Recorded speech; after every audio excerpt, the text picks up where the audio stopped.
Bonjour, il est 7h35, bonjour, bienvenue, vous écoutez Bonjour PPC, vous venez participer si vous êtes en direct, si vous êtes sur Twitter, si c'est maintenant votre moment, le moment où vous venez de rentrer dans ce podcast live conversationnel, collaboratif, c'est le moment d'intervenir. Bonjour à vous tous. Le sujet du jour, vous connaissez le principe de Bonjour PPC, le sujet du jour, il nous a été proposé la veille par l'un des spectateurs, l'un des participants à ce live en direct. Et puis il est voté par tout le monde, et puis il va être traité. Alors vous m'envoyez des messages en privé pendant toute la journée, puisque vous avez 23h30 pour préparer le podcast. Avec ça, on va faire un conducteur, et puis on va en parler tous ensemble. Ce matin, ça s'appelle la Civic Tech. Fabuleux sujet. C'est un fabuleux sujet, on va le traiter aujourd'hui.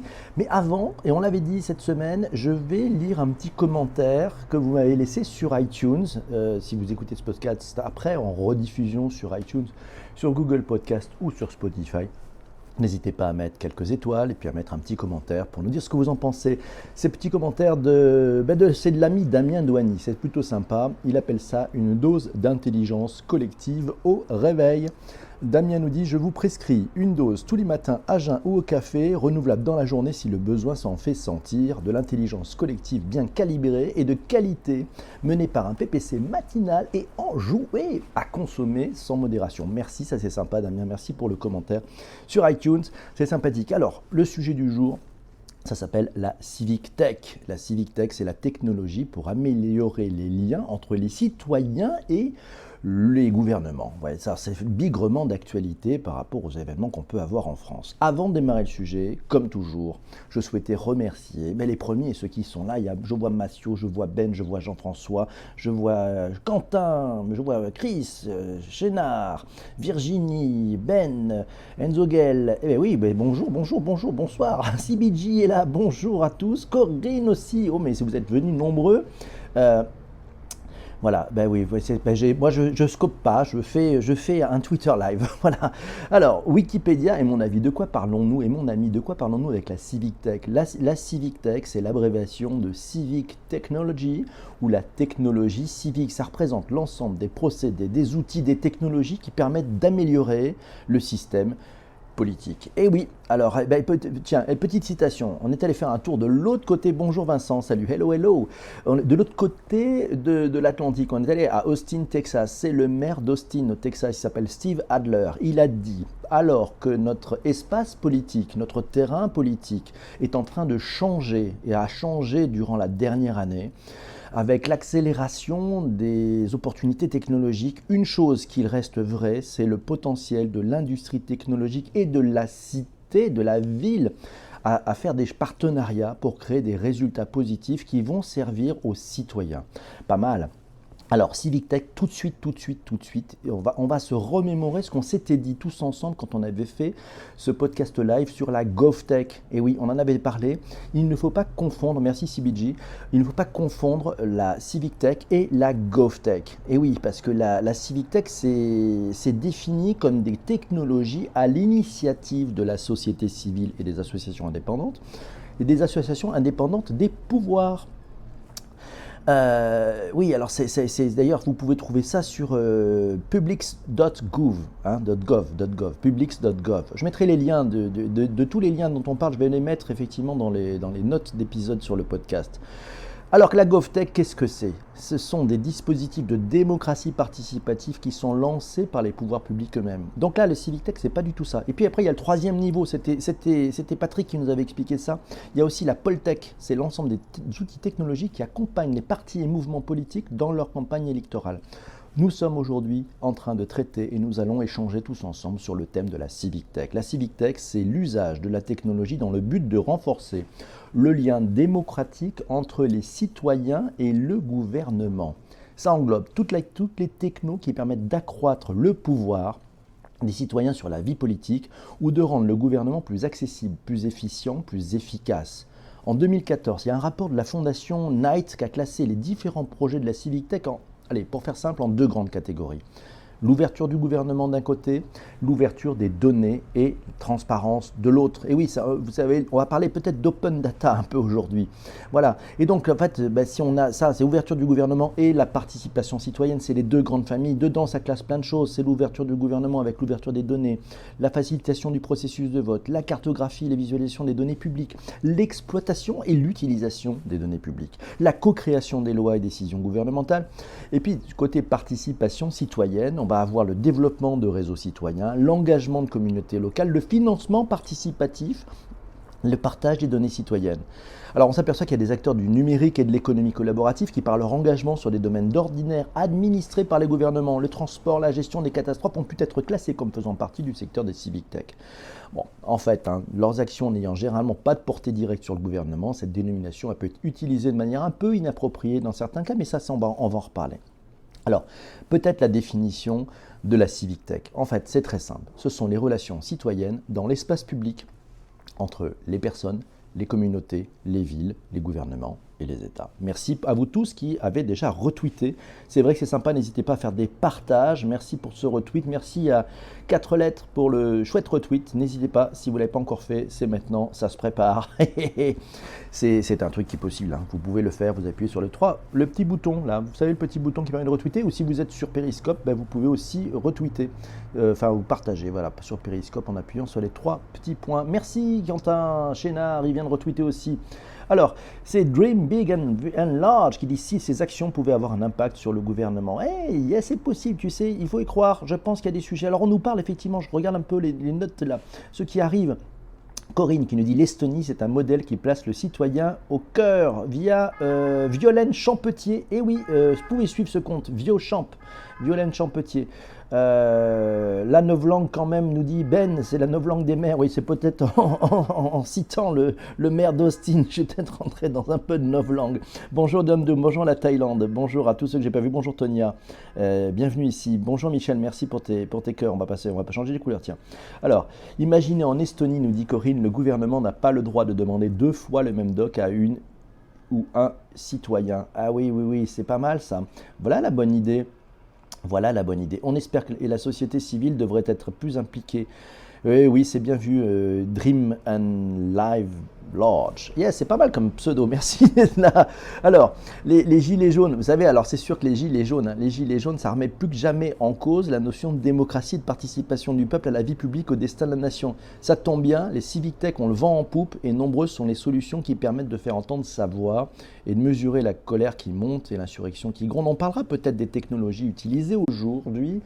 Et c'est pas tout à fait des technologies civic tech, quoique c'était pas fait pour ça, mais enfin ça a été utilisé peut-être par les gilets jaunes si vous le souhaitez. Massio nous dit pour TechCrunch, les civic tech sont des technologies visant à permettre aux citoyens ou à les aider à rendre le gouvernement plus accessible, plus efficient et plus efficace. Oui, bien vu Massio. Alors il y a un article qu'on a dégoté sur le site internet actu.net, ça rappelle les 4 théories du changement et c'est intéressant de les intégrer parce que vous verrez les impacts que ça peut avoir. Il y a 4 théories sur le changement. Influencer le changement législatif, influencer les figures d'autorité, influencer la culture de la société ou créer des formes d'intervention directe. Et oui. Alors tiens, allez, on voyage aujourd'hui, on est parti à Austin, je vous propose de partir en Afrique du Sud. Est-ce que vous savez qu'en Afrique du Sud, il y a plus de 25 plateformes actives en service de civic tech? Et oui, il y a 25 plateformes de civic tech. Je mettrai les liens dans les notes de l'épisode sur iTunes. Et voilà, ils ont construit en fait une énorme base de données des civic tech. Pour tous ceux qui sont curieux à propos des civic tech, de cette industrie des civic tech, ils référencent en fait toutes ces plateformes qui sont accessibles. Ça donne pas mal d'idées. Et puis il y a une base de données qui est mise à jour de toutes ces initiatives de civic tech. L'adresse c'est civictech.africa/database. Mais on la remettra dans les liens. Corinne nous a signalé le Liberty Living Lab, LLB. Alors, on va reprendre un petit peu ce que j'ai pu trouver sur ce site Liberty Living Lab. C'est engagé pour une innovation technologique, civique et sociale. Le Liberty Living Lab encourage le développement de projets entrepreneuriaux en faveur d'enjeux et de biens communs. Voilà, les enjeux du bien commun, c'est très très important cette notion de bien commun.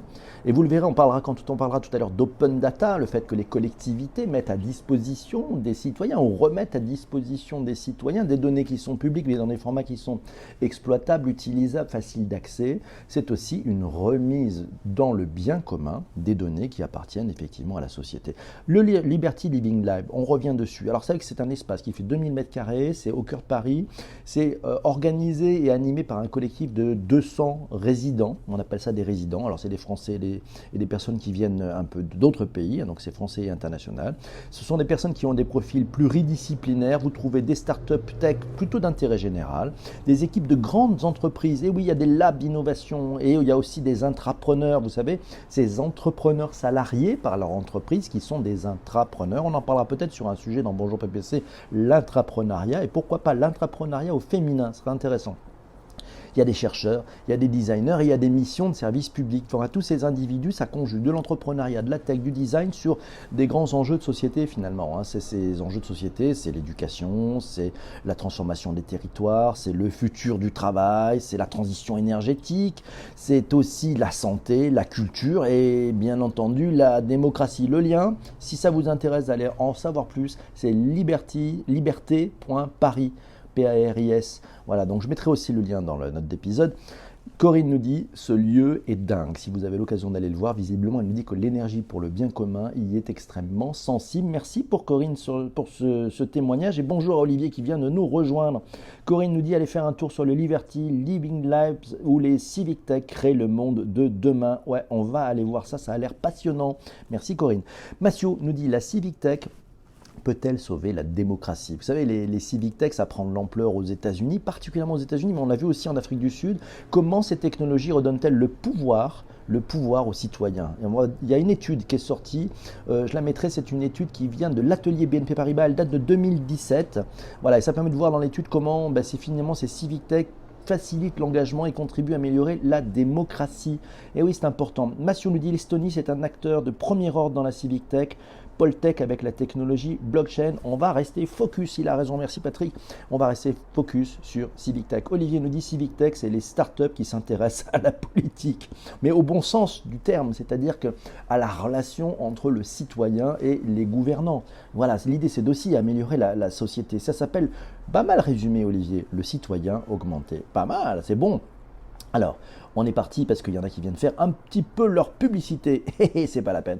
Alors, on continue. Bonjour à Life, bienvenue à toi. Alors, Patrick nous a fait un petit mind map maison. Vous savez, un mind map, on va en parler de mind mapping. C'est une technique qui est vraiment très intéressante pour amener à synthétiser les choses. Alors, exercice particulièrement difficile, il va falloir que je vous fasse un mind map. Alors, pour faire ça, la Civic Tech, on va dire qu'il y a deux niveaux. Il y a l'ouverture du gouvernement et il y a la participation citoyenne.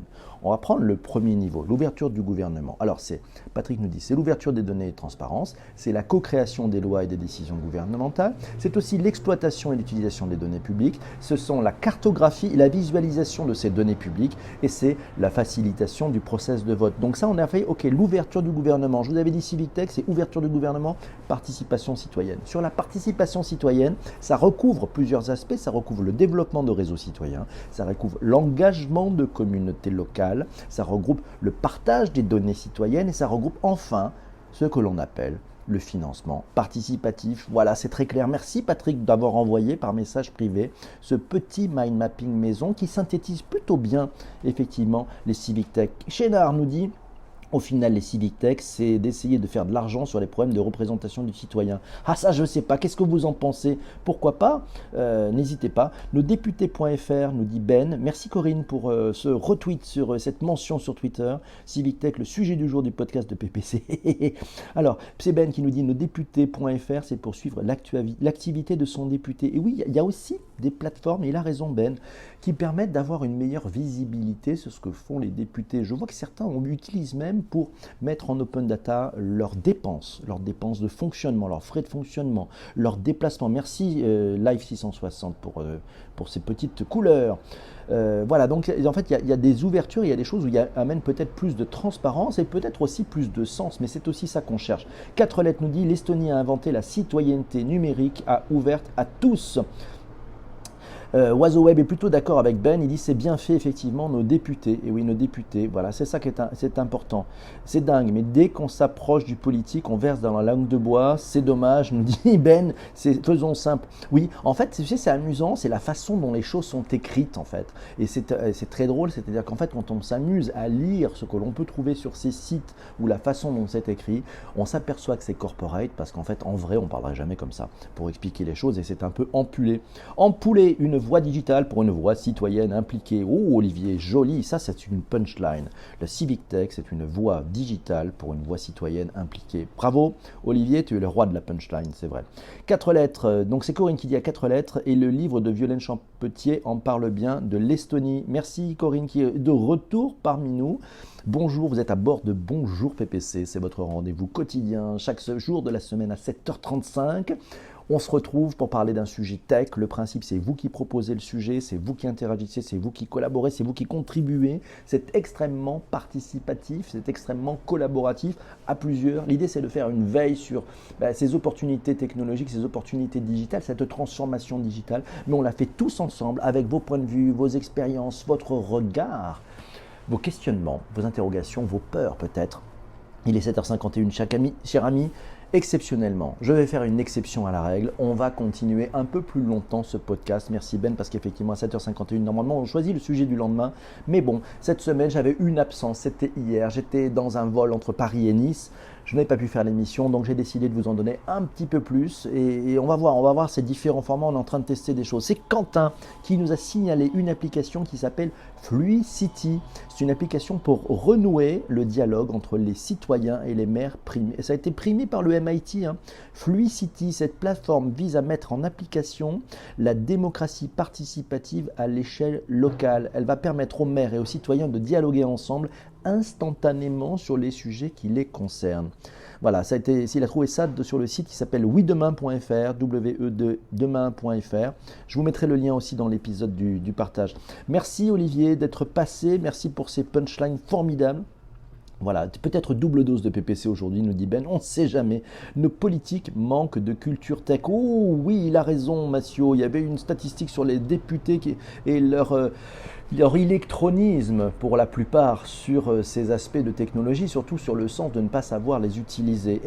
Ça doit marcher. Alors, vous connaissez une plateforme, je la trouve plutôt sympathique, ça s'appelle make.org, make.org. C'est une initiative qui a été montée par Axel Dochez. Axel Dochez, vous le connaissez, c'est un publicitaire, il a fait plein de trucs, il a eu plein d'initiatives, il a bossé chez Publicis, il a aussi été le patron de Deezer, ça vous parle sûrement. Voilà, il a monté une plateforme citoyenne, ça s'appelle make.org, ça développe une solution digitale de consultation. Alors c'est ce qu'on appelle une consultation massive, c'est-à-dire que tout le monde a accès, c'est plutôt inédit, c'est capable de faire participer autour d'une question simple d'intérêt général plusieurs millions de citoyens dans plusieurs langues et de restituer les résultats de cette consultation en ligne de manière quasi instantanée. Sur make.org, le truc qui se passe, c'est que chaque citoyen peut finalement se prononcer sur les propositions faites par d'autres citoyens, proposer à son tour sa propre idée. Donc c'est vraiment extrêmement communicatif, collaboratif, conversationnel aussi. La plateforme organise des formes de micro-trottoirs de taille industrielle. Voilà, l'idée c'est de se dire à chaque fois, sur une question donnée, on a une audience qui est environ entre 10 000, 100 000 ou même 500 000 contributeurs. Donc c'est quand même plutôt fort. Alors on a pu échanger avec Axel. C'est vendredi, c'est 2 plus de PPC, nous dit Patrick. Ouais, on va voir, c'est ça. Alors, on a pu échanger avec Axel et Axel m'a envoyé par message privé un point assez intéressant, avec notamment concernant l'actualité. C'est bonjour Sandrine qui nous rejoint, merci à toi d'être là. C'est 2 fois plus de PPC, vous pouvez partager, vous pouvez retweeter aujourd'hui. Voilà, ce 2 fois plus de PPC, on parle de la Civic Tech, c'est un sujet qui est bigrement d'actualité, vous allez le voir. Avec les gilets jaunes, et c'est Axel qui m'a envoyé ça, avec les gilets jaunes, on voit l'utilisation d'outils tech. Non, en fait, voilà, moi j'ai vu ça. On verra la citation d'Axel juste après, vous allez voir. Voilà. Axel nous dit, avec les gilets jaunes, on réalise que le mandat représentatif ne permet plus de gouverner. Il faut le compléter par des moyens d'échange directs hors élection. Et les Civic Tech sont là pour ça.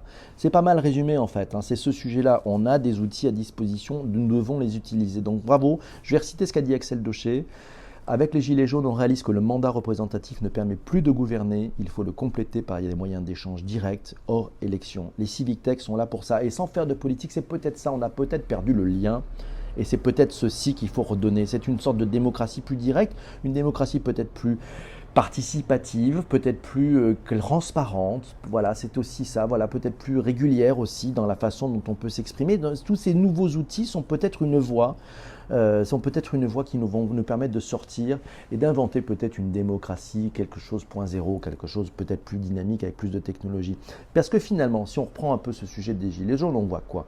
On voit que finalement, c'est l'utilisation d'outils technologiques mis à disposition du plus grand nombre, Facebook Live notamment et Google Maps. C'est ces deux outils qui permettent aux citoyens de se faire entendre. Finalement, voilà, ça permet de. Ils ont utilisé Facebook Live, ça a émergé. Alors c'est très compliqué parce que c'est une contestation en réseau. On appelle ça une contestation en réseau. C'est une contestation où il n'y a pas tout à fait, pour l'instant, ça va peut-être se réguler, des leaders charismatiques, c'est sans filtre, c'est sans intermédiaire. Ça part d'un mouvement citoyen, de gens qui en ont ras-le-bol. Ça peut peut-être se comprendre.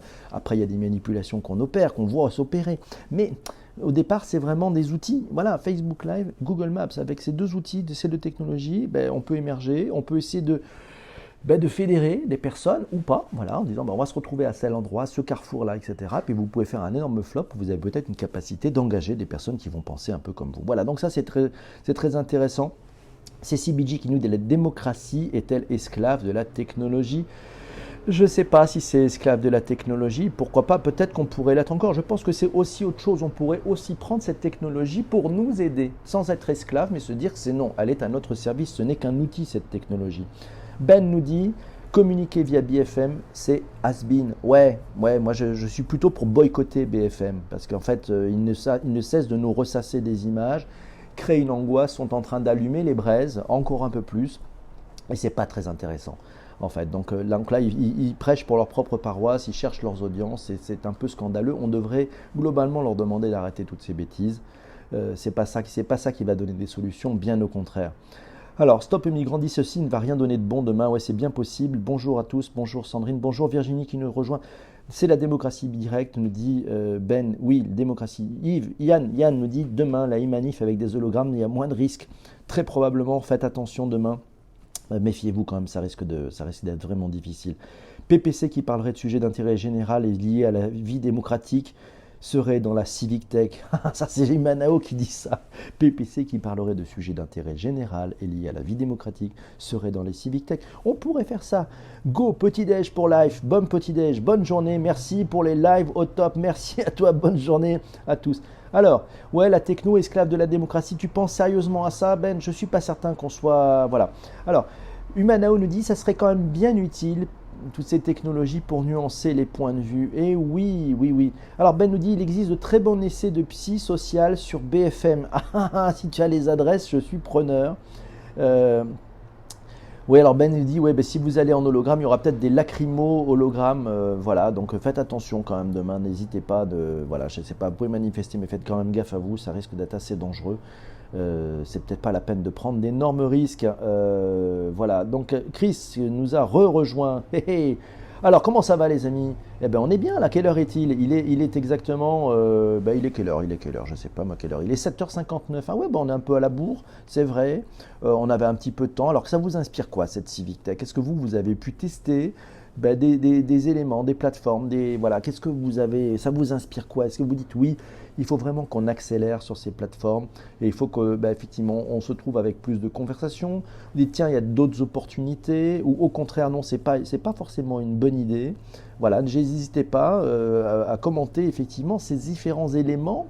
On a parlé de beaucoup de choses. On est pas mal, le deuxième café cool, nous dit Oiseau Web.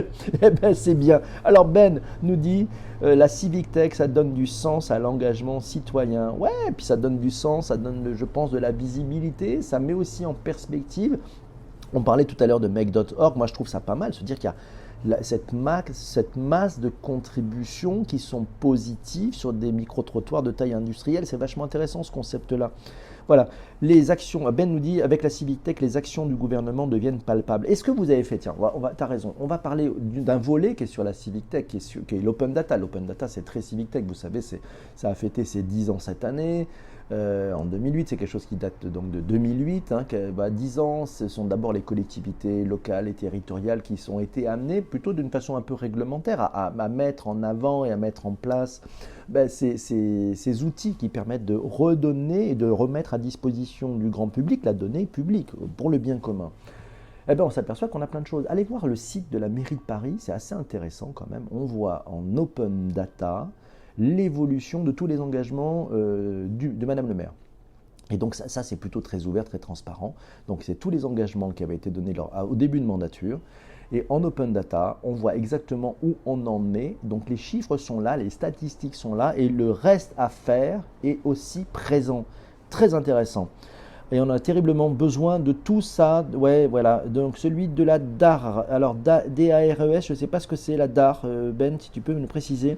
Voilà, c'est la e-pétition aussi, vous savez, c'est toutes ces pétitions, on en parlait récemment, sur toutes ces pétitions, notamment on parlait dans l'article 13, il y a des pétitions qui sont organisées aujourd'hui. Voilà, c'est aussi la voix du citoyen pour s'exprimer. Alors c'est la voix du plus grand nombre aussi, mais voilà, et donc il y a peut-être aussi des manipulations dans ces sujets-là.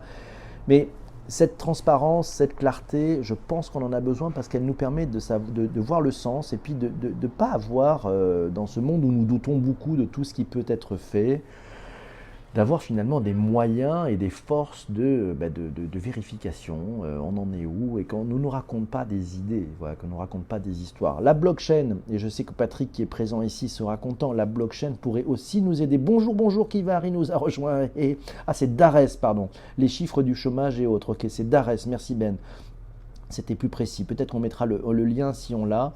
Bonjour à vous tous, bienvenue ici. N'hésitez pas, vous pouvez partager sur Twitter en appuyant sur le symbole de partage. DARES, ce sont les données publiques du gouvernement français. Merci Corinne, oui, voilà. Donc cette logique d'open data, mais en fait, peu de gens y vont voir ces logiques-là. C'est pourtant, donc comment faire mieux connaître l'existence de ces données en open data qui donnent finalement, où on rend des comptes en temps quasi réel sur ce qui est fait et sur ce qui reste à faire. Et c'est intéressant l'open data pour ça. On en parlera peut-être, on fera peut-être un sujet spécifique à l'open data si ça vous a intéressé. Les amis, il est un petit peu tard, il est 8h02. Il est probablement l'heure ou laquelle, si vous avez aimé ce sujet, nous allons choisir et vous allez proposer le sujet du prochain Bonjour PPC. Et oui, c'est très simple. Bonjour PPC, vous le savez, c'est le principe d'un podcast où le contenu, on ne le connaissait pas la veille. Le contenu, on le travaille tous ensemble pendant le direct. Bien entendu, c'est en rediffusion sur vos plateformes préférées, sur vos plateformes classiques de balado-diffusion. Mais le principe pour que ça fonctionne, c'est vous qui choisissez, c'est vous qui proposez le thème du lendemain. Alors, on a une boîte, vous savez. Alors Patrick a démarré avec le biofeedback. Je vais prendre comme le commentaire de Yann qui nous dit sur Nantes, il y a une grande dynamique civic tech avec de nombreuses applications métropoles et élus qui sont ultra connectés. Pas mal. Ben propose alors le mind mapping, c'est un poil un peu plus léger. Alors Thomas Cotinet, il est arrivé Thomas Cotinet, bonjour, il paraît que c'est un expert de tout ce qui est civic tech, Thomas Cotinet, quelqu'un à suivre paraît-il. Et oui, il est là, nous a rejoint, bonjour Thomas. Il sera en réécoute malheureusement ce podcast sur la civic tech, mais peut-être suivez Thomas Cotinet, ça m'a l'air d'être un expert de ce que nous disait Corinne. Alors le biofeedback serait le sujet de lundi peut-être, biofeedback, Oiseau Web nous dit plutôt pas mal, je ne sais pas ce que c'est le biofeedback, donc pour l'instant on a sur la corde, le biofeedback, le mind mapping. Alors je vais vous trouver d'autres sujets, on a les audiobooks, on a l'astroturfing, tiens l'astroturfing, j'ai vu passer ça, je ne sais pas ce que vous en pensez, le mind mapping, le design sprint, la pollution numérique, le biofeedback, c'est Patrick qui nous avait proposé ça déjà, le biofeedback, il y a la religion et le digital, c'était JP Blog. Il y a le travail en mode agile, il y a la PetTech, la littérature et l'intelligence artificielle. Ça, c'est un sujet pour un vendredi lecture.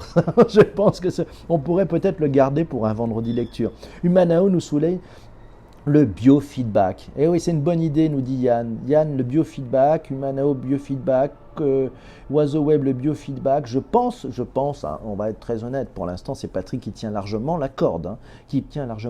Donc, allez, on y va. Vous êtes prêts? Le prochain qui met biofeedback, on dit que c'est parti, c'est voté. L'IA et la rédaction web. C'est reparti sur un autre sujet. C'est Ben qui nous rebranche. Alors, on a biofeedback, L'IA et la rédaction web. Qu'est-ce qui tient le mind mapping peut-être. Alors on y va. Le biofeedback nous dit 4 lettres. Kivar nous dit le biofeedback. C'est parti pour le biofeedback. Bravo, bravo, bravo Kivar. Il a voté pour. Merci, salut à toi d'être là. Lundi matin, 7h35. Sans retard, sans rien. Ça sera Bonjour PPC spécial biofeedback. Vous le savez. Vous le savez. Il y a eu des absents aujourd'hui, il y en a que je n'ai pas vu aujourd'hui, mais bon, ouais, c'est l'heure du rôti. Et oui, c'est l'heure du rôti. Le rôti, c'est le Return on Time Invested. C'est à chaque fin de Bonjour PPC, on fait ce principe-là. Si vous avez estimé avoir perdu votre temps, vous n'avez rien appris, vous ne voulez plus revenir, vous souhaitez d'ailleurs vous désabonner, ne plus jamais venir participer dans ce podcast parce que c'est une perte de temps complète, vous pouvez mettre 1. Si bien au contraire, vous vous dites, tiens, c'est original, c'est intéressant, j'ai la voix au chapitre, j'apprends des choses, j'ai envie de revenir lundi, vous pouvez mettre 5. Et on y va, et quand c'est ça, comme ça permet de faire la notification. Alors, on est parti pour le rôti. Donc il y a Massio qui nous met 5, il y a Yann qui nous met 5, il y a Humanao qui nous met 5, il y a Benjamin qui nous met 5 fois 0 plus 5. Donc 5 fois 0 plus 5, ça doit faire 5. Si BG nous a mis 5, 4 lettres nous a mis 5, bon, ça c'est tous les gens qui seront là. Hein. Mais où sont les mobilettes ? C'est vrai, on peut enlever des points. Nous n'avons pas eu les mobilettes. On a eu quand même les... on a eu plusieurs choses. On a eu les voitures aujourd'hui, on a quand même eu un truc un peu curieux qui s'appelle des poubelles aussi. 5 commencer dans la voiture, fini devant le café au bureau. Waouh, bravo, joli oiseau web, magnifique. Plus jamais, nous dit Kivar. 5 nous dit Virginie, merci Virginie d'avoir été là. This time is not on your side. Ah oui, c'est vrai que je fais un peu plus long. Donc on va essayer de faire peut-être des versions plus courtes. Les 7h35, 7h58, lundi, on va essayer de la faire vraiment fort. On a eu une sirène, et oui, on a eu une sirène, voilà. C'est ça, on a quand même des bruitages. On a vachement investi dans ce podcast avec des choses un peu nouvelles. Voilà. Bon week-end à tous. Je pense que c'est Ben qui a le mot de la fin. Merci à vous d'être là chaque jour de la semaine. Merci infiniment pour votre énergie, merci pour toute cette contribution, ce formidable dynamisme qu'on a chaque matin tous ensemble. Alors, il faudrait que chacun puisse indiquer à son élu local l'existence de Bonjour PPC pour la transformation numérique, nous dit Yann. Merci. Tu peux tweeter, retweeter. Merci Benji. Merci à toi. Oiseau nous dit plus c'est long, plus c'est bon. De temps en temps, il faut faire un peu plus concis. Merci beaucoup Patrick aussi. Merci 4 lettres pour la sirène de l'administration. Allez-y, bon week-end. Pascal nous a rejoint. Reposez-vous bien tous pour repartir lundi. L'épisode sera disponible sur iTunes. N'hésitez pas d'ailleurs si vous voulez mettre un petit commentaire, mettre quelques étoiles. C'est important pour qu'on puisse être retrouvé, pour que ça puisse se faire savoir pour le plus grand nombre. Donc je compte sur vous si vous allez faire un tour sur iTunes. Si vous appréciez, vous mettez 5 étoiles et vous mettez un commentaire. Et puis les commentaires, moi je les lis en début d'épisode chaque jour en direct. Voilà. Merci à vous tous. Merci Sandrine, merci d'être passée. Belle journée. Profitez bien, bon week-end. Si vous allez en forêt, vous allez vous régaler. Il paraît qu'il y a des champignons. Voilà, c'est formidable. Donc on en reparlera peut-être un peu. Belle journée à vous et portez-vous bien. Et surtout, ne lâchez rien. Ciao, salut les amis. Bye bye.